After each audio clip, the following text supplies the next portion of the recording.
All right. Good morning. Hope we all had a great weekend and working on this Monday, huh? But it was a good weekend for us, and felt good to finally get on the field.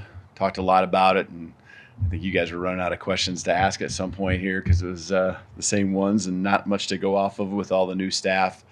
But it was good to get out there on the field, and I thought really pleased with the way our guys just sustained the energy. I'm not talking about just during the game, but really all week long, and got more and more excited. And then just really from the beginning to the end, a lot of focus.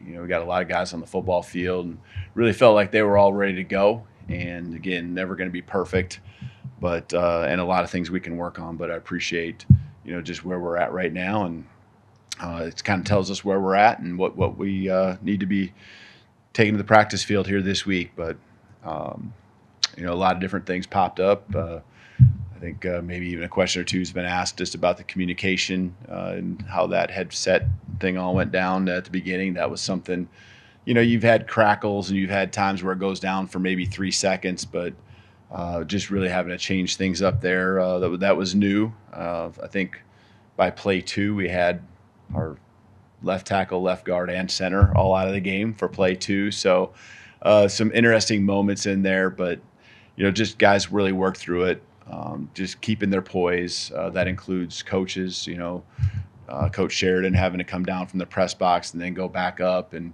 trying to figure out if you're going to get caught in the middle of that. And we'll be fine that way. It's just there is a lot of communication that does happen, not just from him to the signalers, but others as well. Just getting personnel in the field. So we were fine. We were fine. It's just different than the normal protocol. So I think red zone, different parts of the game that we really excelled in was good to see. 4 for 4 offensively. Took a knee there at the end, and then defensively, not giving up any scores on 2 attempts when they got in the red zone. The 2 takeaways early with Keon were really big with the momentum. Really, got the crowd going in kind of about 10 or 15 minutes, whatever it was, where we take the field and everyone's ready to go, and then all of a sudden that delay in the action. So Keon's takeaways and a sack there early really got that momentum and energy back to our whole football team. So really pleased with where we're at week 1, and looking forward to making those big steps that I think usually exist going from week 1 to week 2. I think start on the front here, right? Yeah, two, if I can. First, what did the prognosis show for Caden Proctor? And also, when you watch the film of the offensive line, what did you see in terms of things you really liked and things to improve on? Sure. Caden's got a shoulder situation there. It's one that we will be able to manage, and so that's a positive. And it was just something as we go through the week that we'll just continue to evaluate, and it probably won't be something early on here we'll be rolling with, but as the week goes on, be something we can continue to evaluate and be hopeful for. When it comes to the offensive line and the way they executed, I give Elijah a lot of credit. Has maybe played just a couple practices early in camp at left tackle, and for the most part was at right tackle. And I think he and Book took some pride in really trying to have a great game there, and kind of rise up in the midst of that adversity.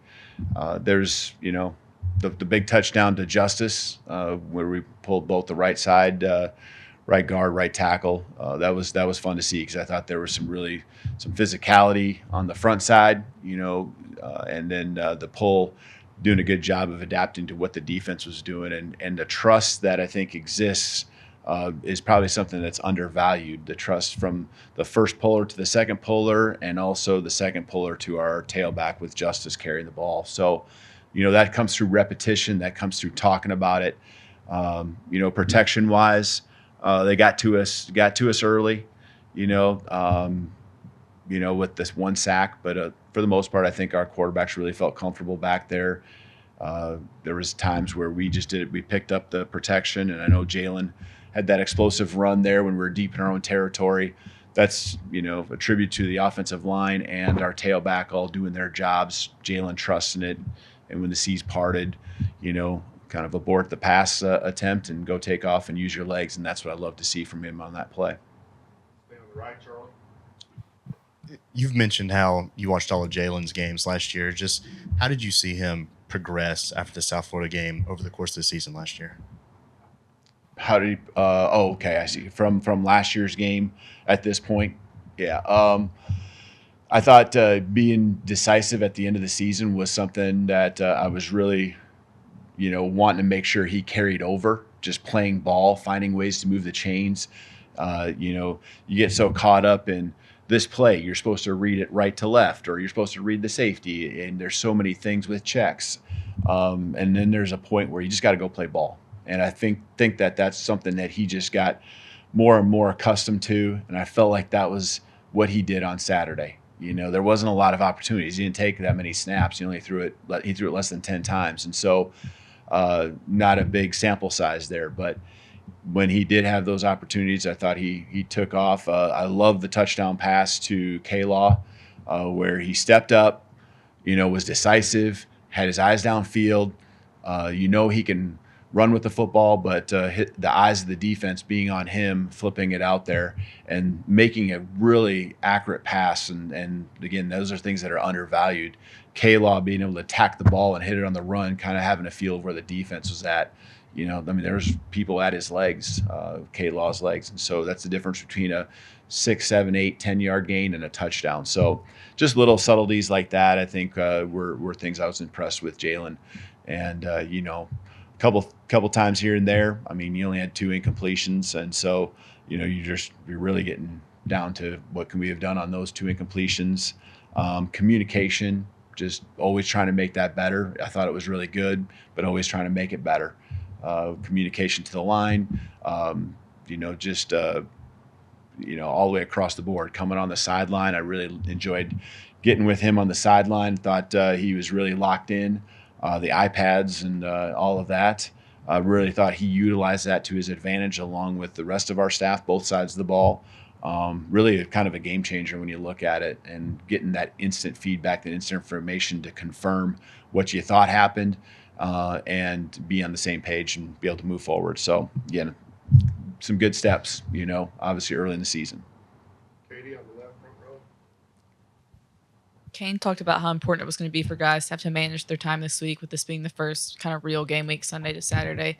Just for most of the guys, it being different, having the Sunday practice, just kind of how did you see them respond to that yesterday, or kind of what was it like them starting their game weeks? Yeah, I think, early would be this fall camp or even the summer when kind of I showed them the schedule of what a normal week would look like. They're kind of maybe wondering what Sunday was going to be all about, but I think they went through it and really, felt good about putting last week's game kind of to bed, it being over, and getting a little bit of work in, even to kind of maybe just a couple things that they can identify when they're watching film now that we threw at them or showed them yesterday, just real late in the day. And so, I think they feel like they probably got a head start, and now today's a day where, they're off their feet and really kind of getting their bodies back to where tomorrow morning you turn around, you got a lot of good energy. And so I think they see the way the schedule comes together now to benefit them. And doesn't mean that you can't do it other ways, but that's just how we make it all work together. Stay on the left here, Ryan. Go ahead. Coach, evaluate Wilkin Formby getting his first start right tackle. Yeah, I thought Wilkin, I saw some energy and some excitement out of him. We had some big plays there, and love that. He's, I thought from a game standpoint, very pleased with the steps I feel like he's taken since not just even spring ball, but even through fall camp. It's always about progress, right? It's always about improving, and he is certainly doing that. He's raising his level of physicality, he's raising his level of communication and talking and being on the same page with Jaden next to him. And so, I thought there was physicality. I think there was some, I used the word decisiveness with the quarterback. I felt like he was very decisive and really never looking uncomfortable on, okay, I'm supposed to block this guy, or, assignment wise. Coach Cap, I think, had all those guys really locked in, and Wilkin would have been a part of that. So good place to start the season with his effort and execution here after week 1. Back over the right side, Matt. Have you seen any extra level of energy from some of the guys who were back from last season for this game after what was almost a disaster last year? You talking about disaster last year? You talking about the USF game, or we haven't. I think there's a piece they probably remember, but I didn't experience that with them, and so it's not like I'm really drawing on that.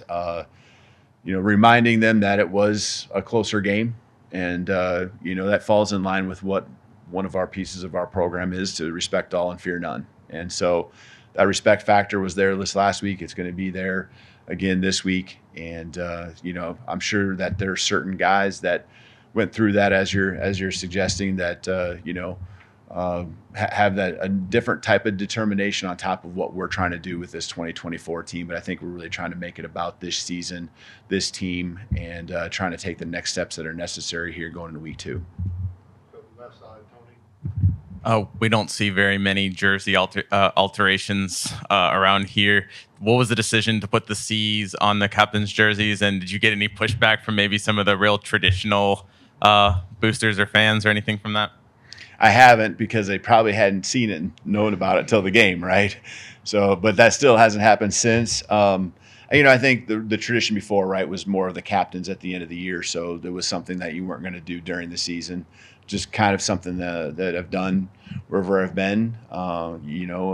We have a unity group, a leadership group. Met with them real briefly here this morning, and just kind of going over the whole week, the weekend, anything that they just wanted to add, where they felt we were at with our mindset in particular. But then you have your captains, and I know I mentioned before that I thought the team did a great job, and I think it's an honor to be a captain. And along with that, I've always liked to have understood through the C on the jersey, which I think is really cool for those guys to be able to wear.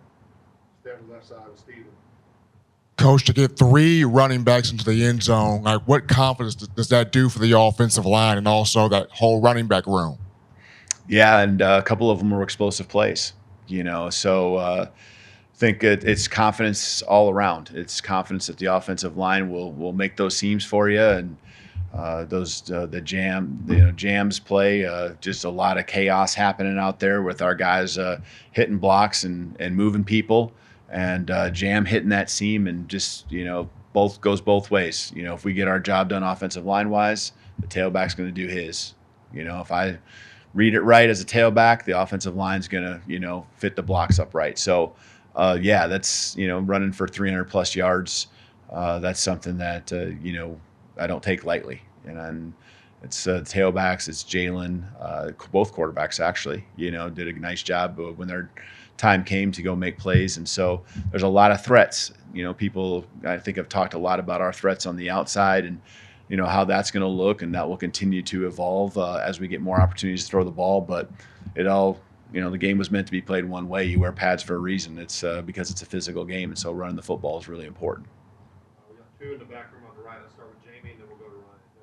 Hey, Coach, did Saban reach out to you after the game? And if so, what did he say? And also, I know the priority is on the game itself, but how much are you looking forward to this Saban Field dedication?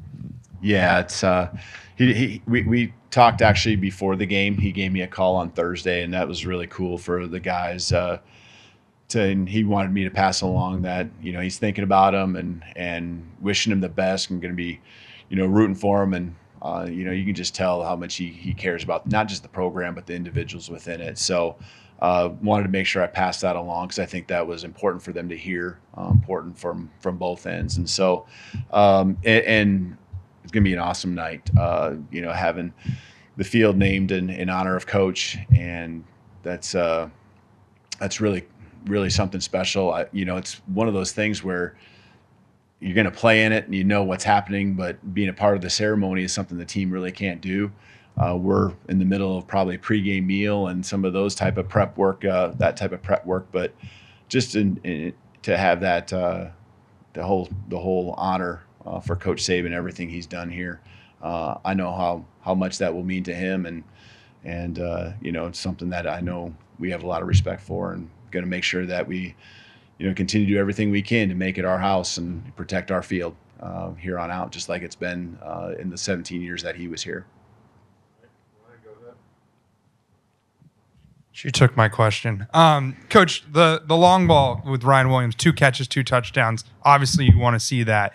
Do you ever worry about a home run ball? And when stuff gets hard in the past, maybe stuff gets hard and you can't make those short passes because you rely on the home run ball. What's your thought on that as the season progresses? Yeah, no, I mean, that's just part of the progression, and the progression took Jalen to Ryan. That's not the beginning of the progression on the first touchdown, and in particular, well, both of them. It was a later part of the progression, and that says a lot about a lot of things. It says that the line did a good job protecting and giving him time with our tailback, and then in both of those routes concepts, Jalen really working through the read and working till the very end. It might not have been the very last on one of them, but it says a lot, just thinking about Jalen and getting to Ryan, especially on the second touchdown. That's coming across the middle, putting it where it needed to be.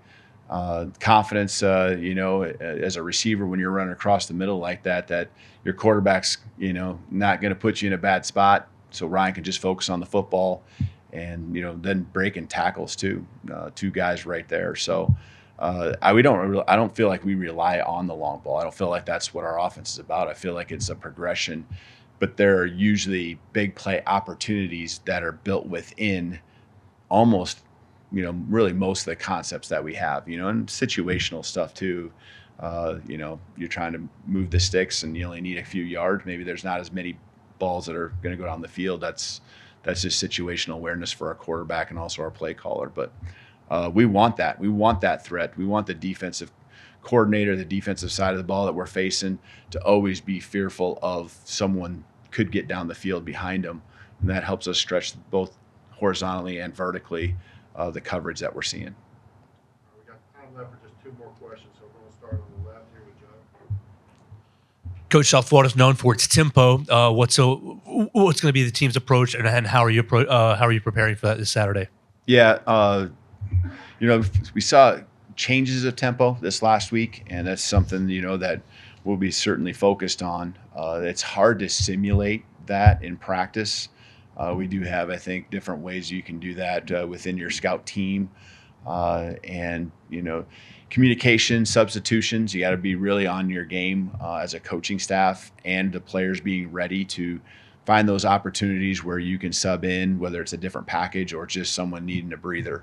And then being able to get your cleats in the dirt and being able to be ready to, when the ball snapped, get off the ball. That's I think when we were, which was most of the game, able to do that, we got a consistent pass rush and really felt like we executed well. There was a couple times where we didn't have that, and we recovered. We kind of overwhelmed them sometimes this last week, but we need to make sure just we're always ready to play. And you need to get that first step on guys, and so that's what a tempo is trying to do. It's trying to catch you off guard. It's trying to not let you play fast or tire you out. And